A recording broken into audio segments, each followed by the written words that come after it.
सानसुनि अन्नाय खुलुमनाय बयनिसिमबो बावहरबाय।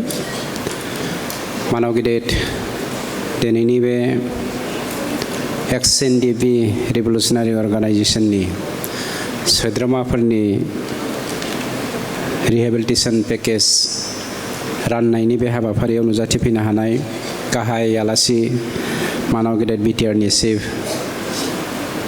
मुस्रि प्रमद बर' सार, बे हाबाफारियाव नुजाथिफैनो हानाय जोंनि बर'नि नायल' जाल' सासेल' इंटेलेक्चुएल मिनिस्टार बिथां इउजि ब्रह्म सार, मिनिस्टार अशोक सिंहाल सार, मानव गिदिर एमपि रेनगारा नार्जारि, मानव गिदिर एमपि जयन्त बसुमतारी आरो जोंनि आसामनि स्पेशल ब्रान्चनि एडिजिपि मानव गिदिर मुस्रि नाथ बिथां आरो इएम लोगो बि सावरायग्रा आरो सजल सिन्हा बिथां। गिबियाव आङो सासे सोमावसारग्रा हान्जानि सोद्रोमा महरै बाहागो लानानै दिनै सोमावसारग्रा हान्जाफोरनि साफ्रोमबो सोद्रोमाफोरजों थाफानो मोननानै खोब गोजोननाय मोनदों आरो बे गोजोननायखौ गिबियावनो भारत सरकारनि नखर मन्त्रि आरो गाहाय मन्त्रि बिथांमोननिसिम एनडिएफबिनि जानानै बर' हारिनि जानानै हामबाय होननायखौ जासिग्रोदों। नैथियाव हामबाय होननाय जासिदों जोंनि मेंनो रोङै सासे मावथि आसामनि दैदेनगिरि दिनैनि गिबि मन्त्रि डक्टर हिमन्त बिश्व शर्मा बिथां आरो बिथांनि मावथि लोगो बिथांमोननिसिम आरो जेब्लायबो सोरांनायनिफ्राय सान हाबजासिम 24 घन्टा हारिनि थाखाय सानबाय थाग्रा दुलाराय बर' फरायसा आफादनि साफ्रोमबो दैदेनगिरिसिमबो हामबाय होनदों। एकर्डनि उनाव जोंनि एकर्डनि दफाफोरखौ मावफुंनायनि थाखाय बिथांमोना मेंनाय बानाय मोजोमनाय गासैखौबो जालदाब गारनानै हारिनि मावनायाव जेब्लायबो नांसोमनायनि थाखाय हामबाय होननायजों लोगोसे दिनै बेवहाय नुजाथिफैनाय जोंनि Ndfb वार्कारफोरनिसिम मोनसे फोरमायथि हरनो नागिरदों जे जोंनियाव गासै जेसेबां Ndfb वार्कारफोर दङ बेनिनो दिनैनि मोननो गोनां 590 सा आउट अफ 678 दासिम जोङो 4793 रिहेबिलिटेशन जोंनि जा पेकेज बेखौ जोङो मोननो थांबाय। मार्टियार्स हिसाबै जोंनाव 3111 ता दङमोन। बे 3111 सानि गेजेराव जोङो 639 साखौ मोननो हाबाय।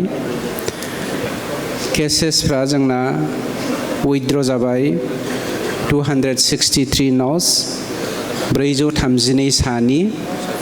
बाखि केसेसफोरखौ जोंनि मानव गिदिर चिफ प्रमद बर' बिथाङा आंनो बिदा गिदिर गबिन्द बसुमतारी सारनो आरो जोंनि मानव गिदिर एबसुनि आफादगिरि दिपेन बर' बिथांनो दायित्व होनाय बायदियै जोङो खामानिखौ मावगासिनो दङ। बावैसोनो जोंनि एनडिएफबिखौ लानानै जा थांखिजों जोंनि माखासे मानसिफोरा थामथि गोहोनि थुनज्लायनायाव गोदान मोनसे पलिटिकेल हान्जा दानो थांगासिनो दङ।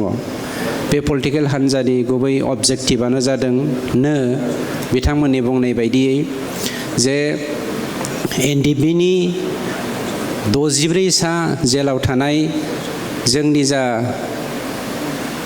गेदेमा सुबुंफोर दङ बिथांमोननि हाइकर्ट आरो सुप्रिम कर्टनि खामानिखौ दिनैनि सरकार मानव गिदिर प्रमद बर' बिथांनि दैदेननायाव इउपिपिएल दोलोआ मावफुङाखै आरो केस उइथड्र खालामनायाव मावफुङाखै, एक्स ग्रेसिया होनायनि थाखाय मावफुङाखै, बेनिफ्राय जोंनि रिहेबिलिटेशन पेकेजनि थाखाय मावफुङाखै, इमप्लिमेन्टेशनफोरनि दफाफोरनि इमप्लिमेन्टेशन खालामनायनि थाखाय मावफुङाखै। बेफोरबायदि बाहाना खालामनानै जेरै बिएलटिनि दैदेननायाव बिपिएफ जोनोम जादों आबसुनि दैदेननायाव इउपिपिएल जोनोम जादों होननानै बाहाना खालामनानै एनडिएफबिनि दैदेननायाव मोनसे अल्टारनेटिभ पलिटिकेल पार्टि जोनोम होनानै हारिनि थाखाय खामानि मावनांगौ होननानै जा मिनिं गैयै मोनसे अबजेक्टिभजों बिथांमोना जों साफ्रोमबो एनडिएफबिखौ नंखाय लामाजों दैदेननो नागिरदों आरो बर' हारिखौ गुरलाय गुजाय खालामनानै जोंखौ फोजोबस्रांनि थाखाय गावसोरनि सेल्फिश इन्टारेस्टजों गावसोरखौ जाफुंनायनि थांखिजों जा खामानि मावहोनो नागिरदों बेनिफ्राय सांग्रां जानो थाखाय आं सरकारनि जानानै आरो एक्स एनडिएफबिनि सासे सोद्रोमा जानानै बयनिसिमबो गुरैयै खावलायदों। नंगौ जोंनि रिभलिउसना जोबाखै, बे नङा जे जोङो अस्त्रजोंल' रिभलिउसन खालामनांगौ। जोङो दिनै मावनाय दांनाय आरो इन्टेलेक्सुवेल सफिस्टिकेटेड मोनसे सिन्ताधाराजों जोङो दिनै बर' हारि जौगानायनि थाखाय राव हारिमु थुनलाइ आसारखान्थिखौ फोथांनायनि थाखाय खामानि मावनांगौ। खिन्थु बे नङा जे अल्टारनेटिभ पलिटिकेल पार्टि दायोब्लासो जोंनि जा मिजिं जोंनि जा थांखि बे थांखिखौ जोङो जाफुंहोनो हागोन। जोङो अपेनलि बिथांमोनखौ खावलायदों। दिनैसिम जोंनि सरकारा मानब गेदेर प्रमद बर' बिथांनि दैदेननायाव जेसेबां लजिस्टिकेलि जोङो सुप्रिम कर्ट आरो हाइ कर्टनि थाखाय बर' रावाव थोंजोङै बुंनोब्ला रांखावरि गारनानै जोङो खामानि मावबाय दङ। सासेबो बै बुंग्रा सुबुंफोरा जोंनि सिफसारनि खाथियाव बा जोंनि सरकारनि सोद्रोमाफोरनि खाथियाव थांनानै बुंफैयाखै माबोरै मावनांगौ माबोरै माबानांगौ। बिथांमोना रांल' जोंनिफ्राय लांबाय थायो। जोङो दिनैनो अडिट होनो हायो, हिसाब होनो हायो बिथांमोना लाङाखै होननायखौ जोङो फोरमान होनो हायो। गतिके दिनै सरकारनि जानानै बा एक्स एनडिएफबिनि सासे आंबो सोद्रोमा हिसाबै नोंथांमोनखौ इमसनेलि बुंनो नागिरदों। हारिनि थाखाय नांनो जोङो गावखौ बावसोमबोदों आरो जों दाबो मावनो हायो। जों दाबो मावनोबा जों खौसेथि बर' हारिनि राव हारिमु थुनलाइ आसार खान्थिखौ फोथांना लाखिनोब्ला खौसेथि जानांगोन। खौसेथि जानाया बे नङा दे पलिटिकेल पार्टि हान्जा दाबासो खौसेथि जागोन।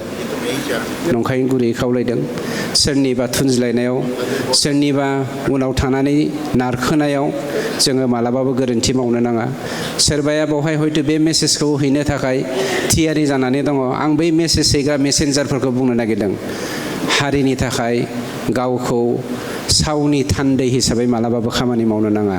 बेखिनिखौनो गुरैयै खावलायनानै आंनि अननाय सिबिनायखौ हरनानै आंनि बिबुंथिखौ फोजोबबाय।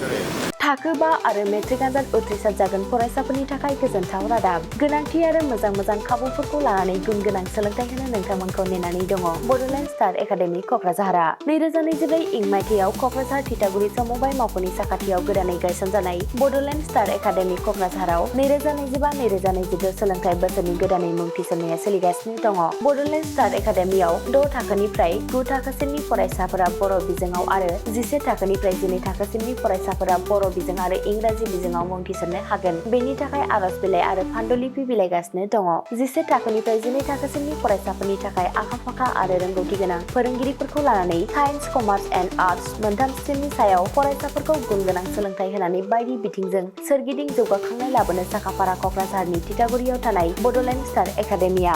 बड'लेण्ड स्टार एकाडेमियाव मुं थिसननोब्ला बाङाय बेसेनाव मुं थिसननायनि गेजेरजोंनो फरायसाफोरा गाहायाव होनाय माखासे खाबुफोरखौ मोननो हागोन। इंराजि सोलोंनायनि खाबु, साखोन-सिखोन थाखो खथा, बिजाब बाख्रि, बिपिएल थाखोनि फरायसा फरायसुलिफोरनि मुं थिसननायाव 20% मासुल रेहाय होनाय। बेजों लोगोसेनो नोंथांमोनहा JEE नीट आनजादनि थाखाय बेसेन नाङै फोरोंथाय, मान्थलि मक टेस्ट, जिउ राहा दानाय बायदि गियानलु आयदाफोरनि उफ्रा सोलोंफारिफोरनि खाबुफोरखौ मोननो हागोन। हौवासा आरो हिन्जावसाफोरनि थाखाय मुलाम्फा गोनां मोजां जामुं आरो मोजां थाग्रा खथानि खाबु गोनां हस्टेलनि खाबुफोरखौबो मोननो हागोन। बिदिब्ला गोबाव खालामाजासे नोंथाङाबो बड'लेण्ड स्टार एकाडेमियाव थाबैनो मुं थिसननायनि थाखाय सुलाद लादो।